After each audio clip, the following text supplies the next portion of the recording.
Thanks very much and good morning. I think the theme of my talk today will be somewhat different perhaps than the other talks. It's really about kind of the science management interface. Last week, the Fire and Aviation branch of the Forest Service held what they called the Wildfire Risk Summit in Arizona, and it was mostly the fire management community, about 80 to 100 individuals, and then a handful from research, myself and the second co-author, Dave Calkin, included. And for the past 5 years or so, partly in response to kind of oversight agency critiques of how the agency operates, we've begun to call ourselves a risk management organization. And one of the questions underlying the summit that we attended last week was, do we actually understand risk management? Are we doing it? And if not, how do we get there? And so a lot of the lessons that I took away from last week, I tried to infuse into my presentation, which means I finished it yesterday.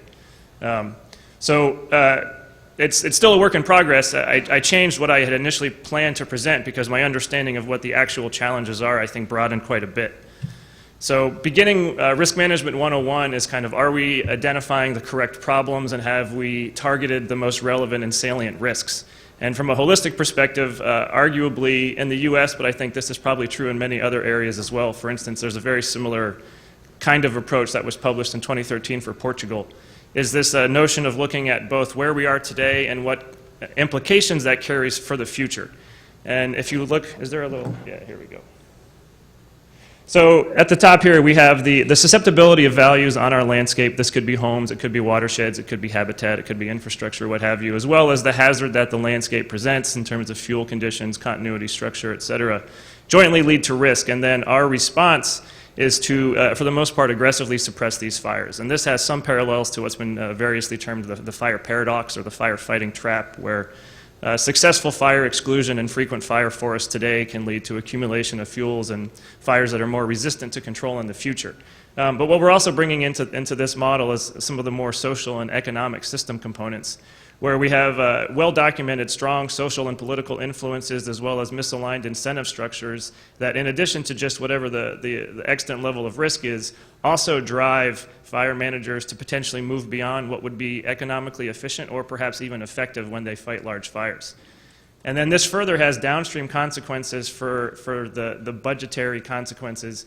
In the Forest Service anyway, we've seen the share of fire grow from about 20% 20 years ago to now, for the first time, over 50% of our overall agency budget, which means that we have declining budgets for every other mission activity that we do, including watershed management, vegetation management, some activities that could be reducing future hazard by creating more resilient forests and landscapes. The actions alone between suppression as well as the economic implications that reduce our ability to reduce hazard are potentially driving risk in the future. And then you also have these external stressors, such as increasing demand for ecosystem services like water as we have more drought and more people demanding those services, as well as expanded home development. And then we also have external stressors on the biophysical side, such as climate change, insects, and disease. So what we were kind of trying to pose to the management community was that is the trajectory that we're currently on sustainable? And if not, where can we interrupt these potential feedback loops? Can we invert them? Can we create positive feedback loops?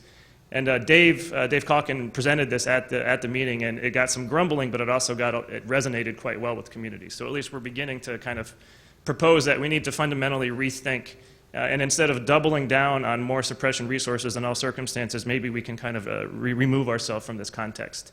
The second thing that I took away from this workshop last week was that risk management really is about the application of best science, and it needs to be considered in two dimensions, what I'm calling two dimensions: breadth, which is to say we need to evaluate risk management across the entirety of the risk management spectrum, not just in the real-time response to incident, but assessing the landscapes and thinking about the next 10, 5, 10, 20 years, all the way up to strategic long-term planning. And I have this green polygon growing in size to kind of reflect the necessary increase in analytical depth that you need at these planning scales. You have more informational needs, you have a broadened spatial and temporal scope of analysis, and you have uncertainties and risks increasing. And I'm not going to belabor this figure, but this just kind of highlights that the sources and the magnitudes of uncertainties that you face kind of grow through time as these planning scales increase To take one example, at the incident level, we know where our ignition is because it's observed and we're responding to it. But as we assess landscapes and try and predict where fire activity is going to be for mitigation consequences, we can rely on historical patterns of ignitions, but those may instead be changing as climate changes, as land use changes, and we have different development patterns. There was a talk early this morning that addressed that.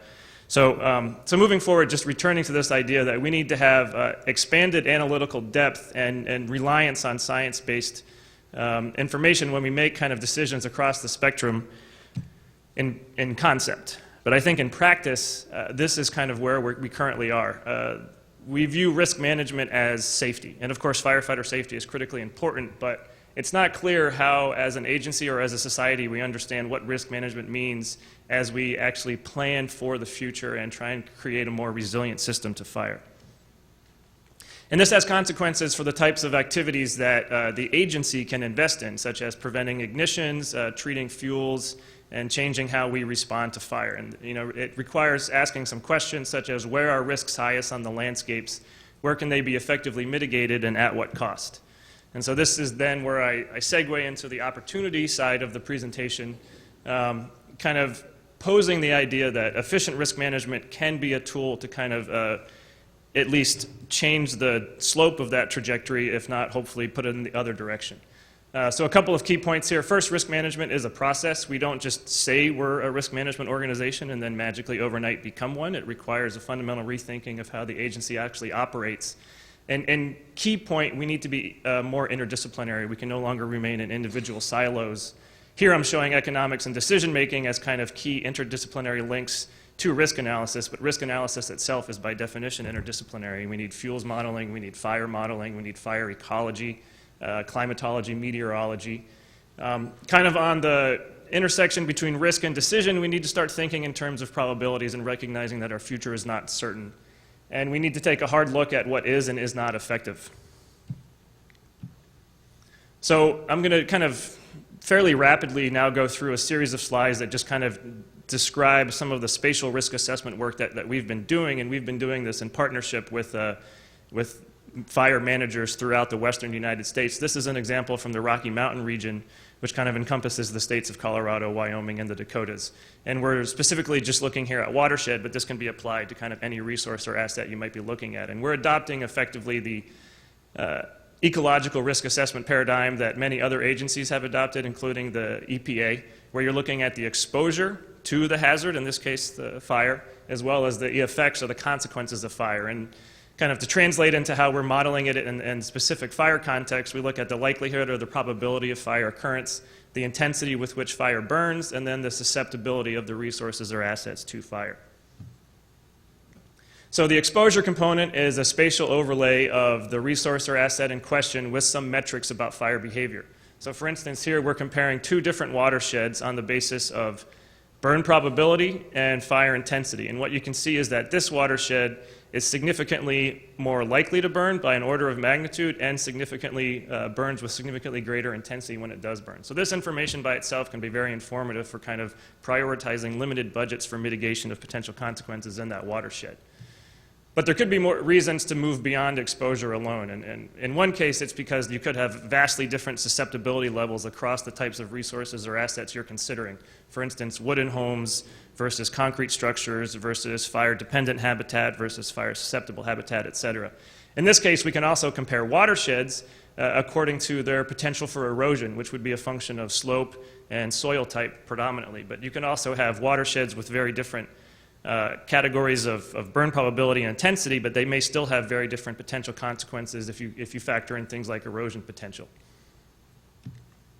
And then you bring these together and you can come up with estimates of what we're calling expected loss or expected net value change. It's probability times consequences, kind of the standard quantitative metric for risk.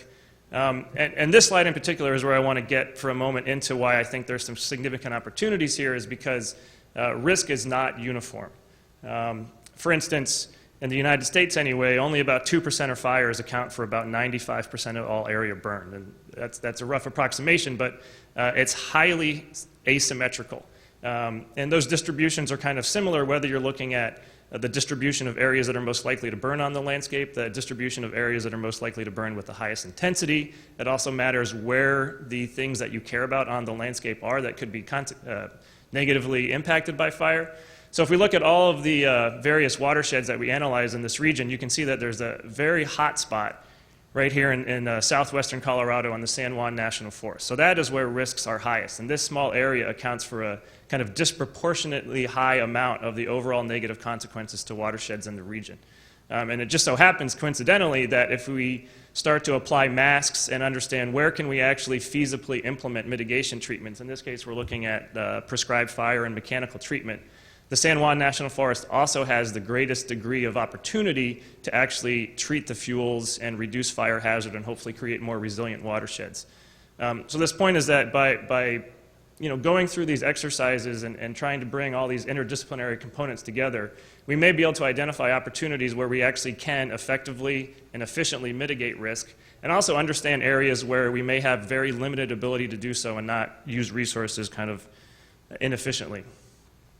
You can also use these same kind of tools and techniques to actually evaluate risk mitigation options. So in the last case, I'm talking about using risk assessment to prioritize risk management. Now we can actually evaluate the consequences of implementing those risk management options.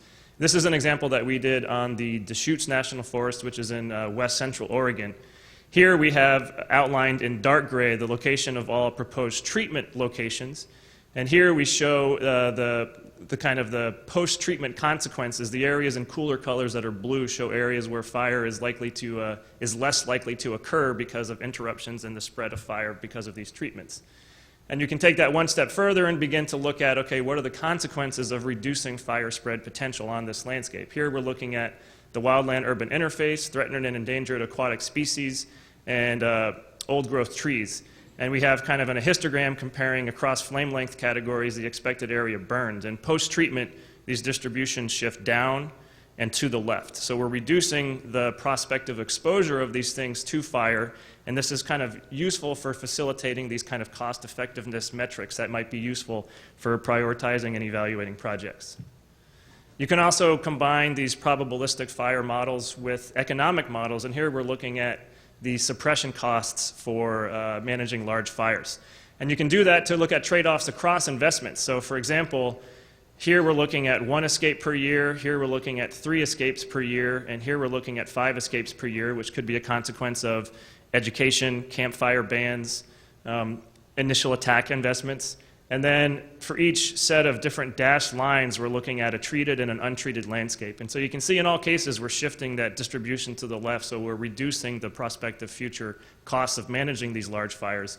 And we can begin to compare the cost of managing fuels versus the cost of these initial attack or other prevention investments, and kind of have a more comprehensive way to analyze these. So to conclude, again, I kind of focused largely on the science management interface, and I did that because what I kind of took away from last week is that even though spatial and quantitative risk assessment is becoming very mature and there's a lot of really cool work that's out there, it's not clear that wildfire risk management is actually following along. In particular, I think we need enhanced analytical depth across the various planning scales, particularly as we look to the future with climate change, land use change, more stressors. Hopefully with more structured decision processes that recognize the myriad human factors that can influence this. It's not just that humans cause ignitions, it's that we internally have difficulty with these complex problems. Analytically, we have these challenges that uncertainties are growing through time. It's difficult to monetize losses and benefits for these kind of cost-benefit analyses that policymakers like to traditionally use. We have, frankly, very poor understanding of the effectiveness of alternative fire management policies, particularly for large fires that are very kind of intrinsically resistant to control. And we need to kind of improve our linkages between these pre-fire risk mitigation investments and how we actually manage fire when smoke is in the air. So, thanks.